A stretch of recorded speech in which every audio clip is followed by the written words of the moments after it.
किसी से नफरत करने वाला व्यक्ति बड़ा होता है या सबसे प्रेम करने वाला व्यक्ति बड़ा होता है? नफरत वाला बड़ा होता है या प्रेम वाला? इसलिए प्रेम करना सीखिए, नफरत नहीं, सबसे आपस में प्रेम करो। इंसानियत भगवान कैसे खुश होंगे, क्योंकि ना जाने किस रूप में नारायण मिल जाए। आप जिनसे नफरत करते हैं हो सकता उसी रूप में भगवान आ जाए आपके द्वार पर। इसलिए सबसे प्रेम करो। मैं आपसे प्रेम करूंगा तो मैं श्रेष्ठ बनूंगा। मैं आपसे नफरत करने लग जाऊं तो मेरा नफरत करने से लाभ क्या है, ये बताओ। मैं आपसे क्यों ईर्ष्या करूं, क्यों नफरत करूं? आपने मेरा बिगाड़ा क्या है? और कोई बिगाड़ा भी हो तो वो उसके संस्कार हैं, हम नफरत फिर भी ना करें, ये हमारे संस्कार होने चाहिए। तो यदि हमें प्रेम, यदि हिंदुस्तान को जोड़ना है तो जातियां तो व्यवस्था के लिए बनाई गई थी, पर जातवाद नहीं होना चाहिए। क्या नहीं होना चाहिए? जातवाद। आप अपने घर में काम वाली जो बाई आती है, आप उससे कैसी बात करती हो? भैया, उससे अच्छे से बात करना चाहिए कि डांट करके के गालियां देकर? कैसे? वो भी इंसान हैं तुम्हारी तरह और हमारी तरह। देखो, इंसान अमीर गरीब नहीं होता, हालात अमीर गरीब बना देते हैं।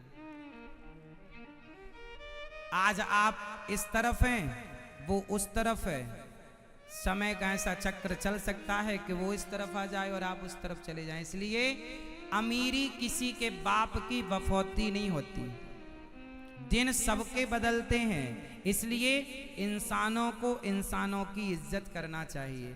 कभी ये नहीं सोचना चाहिए कि हमारे पास पैसा ज्यादा है, इनके पास क्या है। अरे इंसानों के काम आओ, जरूरतमंद। तुम्हारे पास पैसा है तो तुम्हें और सरल होना चाहिए, तुम्हें और नम्र होना चाहिए।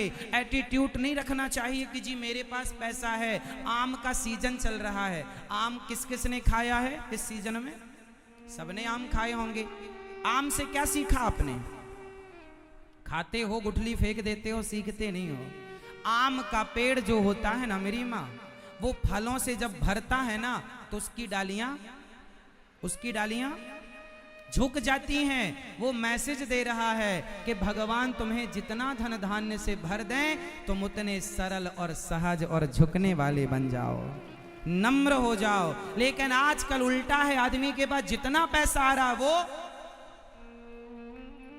उतना अभिमान में डूबता चला जा रहा है। हमारे भैया श्री राजेश जी देखिए ना, भगवान ने इन्हें सब कुछ दिया है, लेकिन इतने बड़े होकर भी इतने नम्र हैं, इतने सरल हैं, सहज हैं कि पूछो ही मत। ऐसी सरलता पैसे वालों में कम ही देखने को मिलती है।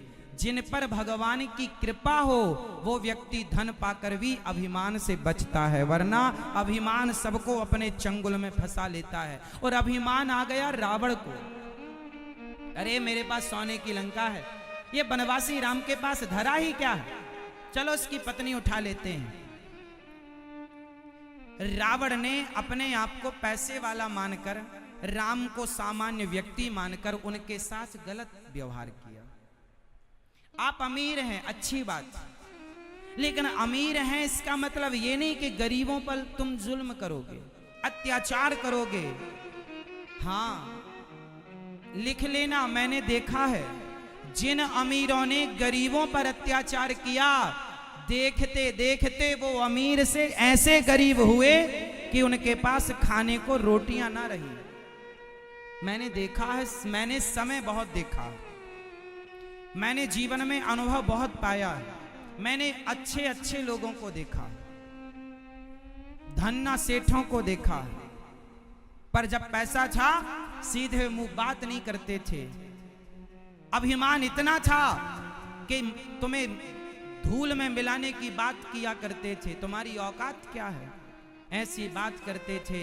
लेकिन समय ने उन्हें ही धूल में मिला दिया। इसलिए धन आए तो और जिम्मेदार हो जाना।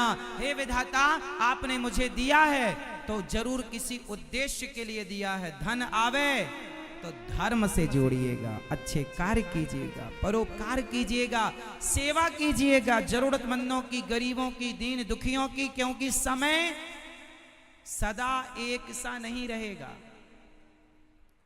आज आपके पास बहुत पैसा है, आप मुझे लिखकर दे सकते हैं कि आज के 10 साल बाद भी इतना रहेगा? आप मुझे लिखकर दे सकते हैं कि 20 साल बाद भी इतना रहेगा? लिखकर दे सकते हैं कि 5 साल बाद भी इतना रहेगा? नहीं। लेकिन मैं आपको लिखकर दे सकता हूं कि यदि आपने अपने धन का सदुपयोग किया है तो आज के 100 साल बाद भी आपकी आने वाली पीढ़ी के पास इससे ज्यादा पैसा होगा, क्योंकि आपने उसका दुरुपयोग नहीं किया। सदुपयोग किया है तो मैं लिख के गारंटी लेता हूं, और आपने दुरुपयोग किया है तो दुरुपयोग जो करता है अपने धन का, अधिक से अधिक बेईमान आदमी का 10 साल धन चलता है। इसलिए बचिए हर बेईमानी से। और जितना धन दें भगवान उतने क्या बनना है आपको? जोर से जो मेरी मां बोलो, सरल। क्या बनेंगे? सबको गले, तुम्हारे घर में काम वाली बाई आती है, उसे भी प्यार से बोला करो, उसे भी अच्छे शब्दों का प्रयोग किया करो। अपमानजनक शब्द नहीं बोलना चाहिए। यहाँ ये झाड़ू क्यों नहीं की तूने? नहीं, उचित। कई बार तुम्हारे घर में छोटे छोटे बच्चे ना ये मानते ये तो काम वाली है, उसके लिए भी गलत शब्दों का प्रयोग। तुम बोलती नहीं हो ना, तुम्हारे बच्चे उससे छोटे हैं। धन दौलत अपनी जगह होगा, आप अपने बच्चों को इंसानियत सिखाइए कि इंसानों से बात कैसे की जाती है। पैसे की अकड़ में ना रहना साहब, पैसे की अकड़ में ना रहना। एक अच्छे इंसान बनो, एक अच्छे इंसान बनो। अच्छा एक बात बताओ, आज मैं आपको बिजनेस करने का भी तरीका बताता हूं। आप नौकरी करते हैं, मैं कहता हूं हमेशा नौकरी मत करना, नौकरी देने वाले बनना, लेने वाला नहीं। ये मैं हमेशा कहता हूं। एक चीज मैं आपको समझाऊंगा आज, वो ये है कि अच्छे व्यापारी के क्या लक्षण होते हैं। बताओ, एक अच्छा व्यापारी कौन हो सकता है?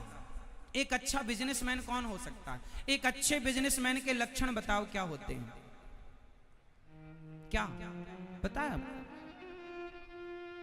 जिसे अच्छा व्यापारी बनना हो, जिसे अच्छा बिजनेसमैन बनना हो, वो पहली बात याद रखे कि जो अच्छा व्यापारी होगा उसे अच्छा व्यवहारी बनना पड़ेगा। जिसका व्यवहार अच्छा है उसका व्यापार, जिसका जोर से, जिसका व्यवहार अच्छा, जिसका व्यवहार गुड, जिसका व्यवहार अच्छा उसका व्यापार अच्छा, जिसका व्यवहार बिगड़ा व्यापार बिगड़ा। इसलिए बच्चे आगे चल के सफल होंगे, उस सफलता में भी उसका व्यवहार मायने रखेगा। इसलिए बच्चों को अच्छा व्यवहारी बनाओ कि बेटा अपने से बड़ों से व्यवहार कैसे करना चाहिए, बात करने का तरीका समझाओ बच्चों को।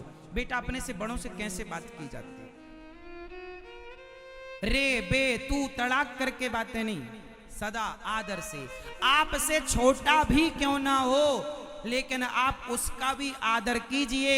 आदर करने से, सम्मान देने से सम्मान प्राप्त होता है। यदि आपने सम्मान नहीं दिया किसी को तो वो आपको सम्मान, सिंपल है ना, फंडे हैं व्यवहार के, शिष्टाचार है ये सब। यदि आपने मुझे सम्मान दिया तो मैं भी आपको दूंगा। आपने अपमान किया है तो भले मैं अपमान ना करूं पर सम्मान की उम्मीद मत रखिएगा। क्यों जी? सही है। इसलिए जिसका व्यवहार अच्छा उसका व्यापार अच्छा, जिसका व्यापार अच्छा उसकी अर्थव्यवस्था अच्छी, और जिसकी अर्थव्यवस्था अच्छी तो अर्थ होगा तो धर्म भी होगा, तो धर्म भी अच्छा होगा, और धर्म अच्छा होगा तो लोक भी अच्छा और परलोक भी अच्छा। तो व्यवहार के ऊपर की बातें बताई मैंने, अब नीचे की बताता हूं। यदि व्यवहार अच्छा करना हो तो क्या करना पड़ेगा? अब आप बताओ। व्यवहार अच्छा तो व्यापार अच्छा, ये तो सुना आपने। व्यापार अच्छा तो अर्थ अच्छा, अर्थ अच्छा तो धर्म अच्छा, धर्म अच्छा तो लोक और परलोक अच्छा। अब ये बताओ कि व्यवहार अच्छा करने के लिए क्या करें? जोर से। व्यवहार अच्छा रखने के लिए क्या करना चाहिए? जोर से। हाँ, व्यवहार अच्छा रखने के लिए बच्चों को शिष्टाचार सिखाना चाहिए। बच्चों को सत्संग कराओ, शिष्टाचार का ज्ञान दो, तो शिष्टाचार होगा तो व्यवहार होगा। शिष्टाचार के लिए क्या करना पड़ेगा? घर का वातावरण। हाँ, इंद्र भी अपने मूड में आ रहे हैं अब।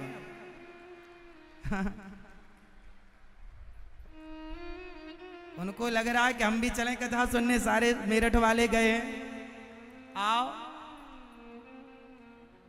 है ना मेरी माँ? चलो, तो आज से कितने लोग अपने से बड़ों का या छोटों का सम्मान करेंगे, आदर करेंगे? बच्चों को आदर करना सिखाएंगे। क्या सिखाएंगे? आदर। और आदर सम्मान करिएगा सबका, और एक चीज मत करिएगा। क्या? अभिमान। क्या नहीं करना चाहिए? अभिमान नहीं करना चाहिए। अभिमान करेंगे तो रावण का सर्वनाश हो गया। किसके चक्कर में? मैया, ओ मेरी प्यारी मां, किसके चक्कर में सर्वनाश हुआ? अभिमान। आदमी अपने आप को बहुत बड़ा मान लेता है। मैं ये, मैं वो, मैं वो। आज मैं बता दूं सबकी औकात क्या है? बता दूं? हाँ या ना? बुरा तो नहीं मानेंगे? जब आदमी के पास थोड़ा पैसा आता है ना, तो सामने वाले से क्या बोलता? तेरी औकात क्या है? तू कौन? तू क्या है? तू कौन है? जानता है मुझे मैं कौन हूं? जब कभी कोई आपसे उलझे इस तरह, तो आप उसको क्या जवाब दें? मैं वो जवाब दे रहा हूं आपको। देखो, इंसान को हमेशा एक चीज याद रखनी चाहिए।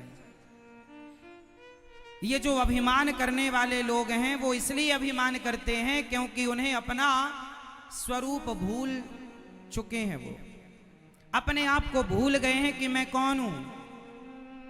एक आदमी बोला, महाराज जी मेरा बहुत बड़ा घर है। तो एक संत जी बोले, अच्छा?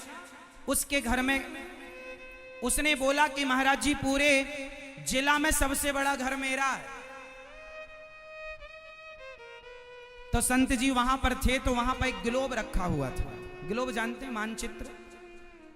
संत जी ने ग्लोब को घुमाया और उस अमीर आदमी से पूछा, भैया जरा इस ग्लोब में, इस मानचित्र में जरा बताओ कि भारत कहां है। उसने ढूंढ करके बताया, तो पूरे ग्लोब मानचित्र में इतना सा क्या होता है? इतना सा भारत। ये रहा भारत। ये पूरी दुनिया के नक्शे में भारत कितना बड़ा है? इतना सा, इतना भारत है।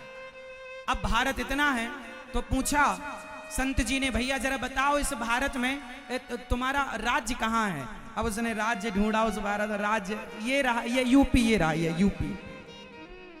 यूपी। अब यूपी में जरा ढूंढो तुम्हारा जिला कहां है? तुम्हारा जिला? उसने ढूंढा तो कहीं एक बिंदी रखी थी, हल्का सा नाम लिखा था, बारीक जिला लिखा हुआ था, मेरठ। अब मेरठ तो मिल गया मैप में।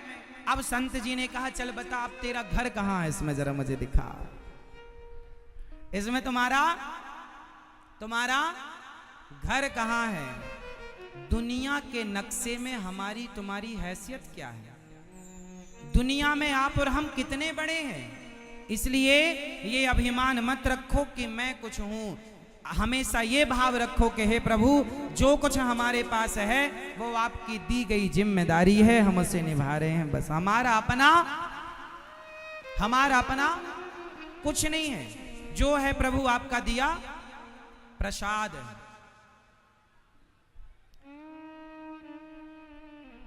हम झूठा ही अभिमान करते रहते हैं, ये मेरा, ये मेरा, ये मेरा। एक छोटी सी कहानी फिर मैं आपको सुनाऊंगा, फिर उत्तर मांगूंगा आपसे।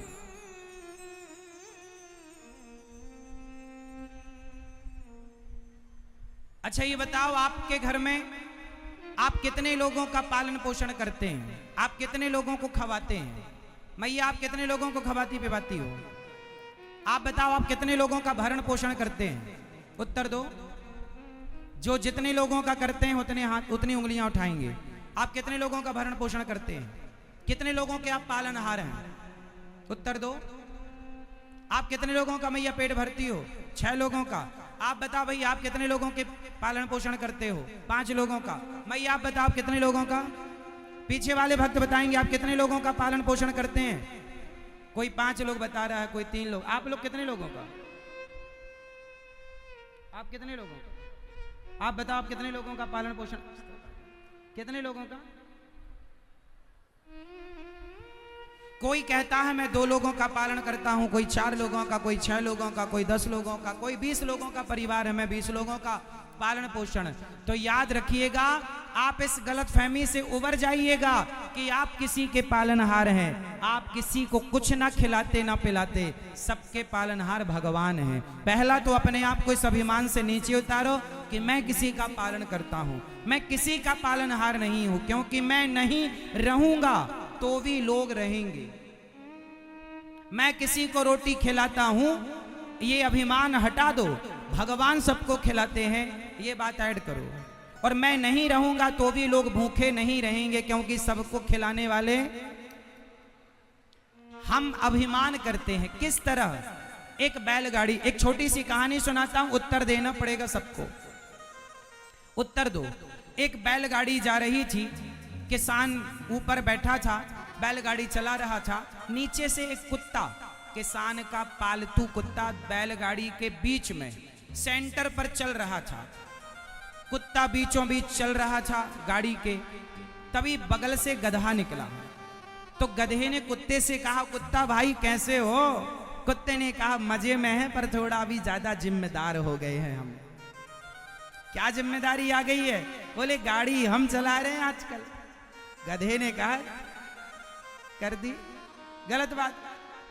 अरे गाड़ी कुत्ता तुम नहीं चला रहे हो, बैल चला रहे हैं। कुत्ते ने कहा, कर दी ना गधों वाली बात, इसलिए तुम गधे हो। ये गाड़ी हम चला रहे हैं।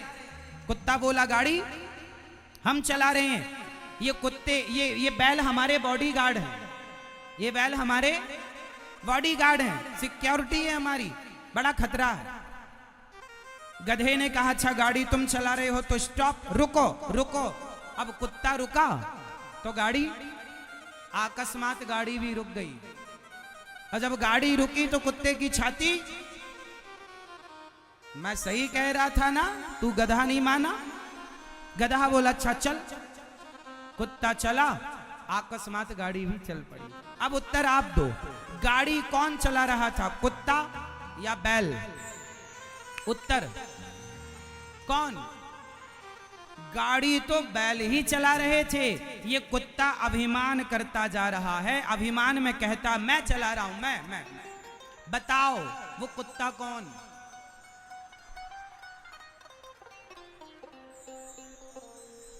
सबकी गाड़ी चलाने वाले भगवान हैं, और हम उस कुत्ते की तरह झूठा अभिमान करते हैं। मैंने ये किया, मैंने वो किया, मैं ना होता तो ये ना होता। ना साहब, तुम ना होते तो भी ये होता, क्योंकि कराने वाला तो कोई और है।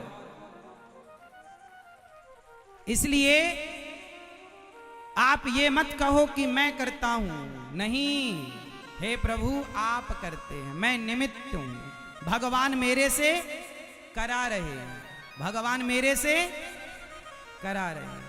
तो आप कभी अभिमान करके ये ना कहें कि मैं करता हूं, कुत्ते की तरह मैंने ये किया, मैं चला रहा हूं। सबकी गाड़ी कौन चला रहा है?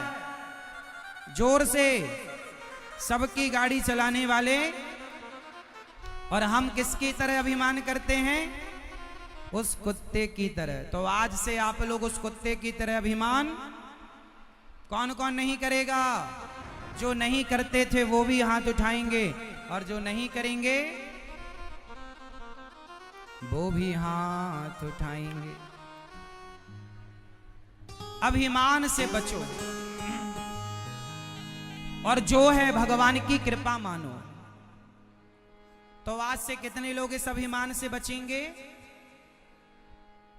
और अपने आप को सदा भगवान का दास मानेंगे। नाथ सकल संपदा तुम्हारी, मैं सेवक समेत सुत नारी। ये चौपाई आपको याद करनी है और रोज सवेरे बोला करो, मेरे संग गाओ। नाथ सकल संपदा तुम्हारी, नाथ सकल संपदा तुम्हारी। क्या मतलब हुआ इस चौपाई का? नाथ सकल संपदा तुम्हारी, क्या मतलब हुआ? अर्थ बताओ। हे नाथ, ये सारी संपदा, ये सब कुछ नाथ सकल संपदा तुम्हारी, मैं सेवक समेत सुत नारी, मैं सेवक समेत सुत नारी, मैं सेवक समेत सुत नारी। मैं सेवक आपका प्रभु, बेटा परिवार सहित मैं आपका हूं। अभिमान ना करना।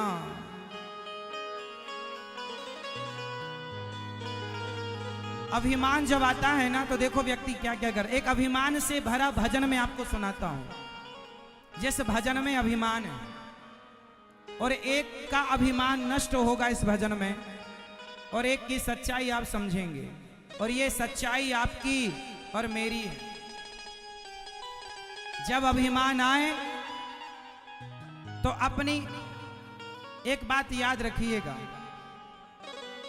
आदमी कितनी भी बड़ी गाड़ी में रहता हो, कितनी भी बड़ी गाड़ी में चलता हो, कितने भी बड़े बंगले में रहता हो, पर जब आखिरी यात्रा होगी ना, तो लकड़ी की डोली पर होगी, अर्थी पर होगी, और उस अर्थी पर हमें और आपको बांध कर ले जाया जाएगा। शमशान में ले जाकर चिता पर रख दिया जाएगा, और जल जाओगे तो जलने के बाद क्या बचेगी? जोर से क्या बचेगी?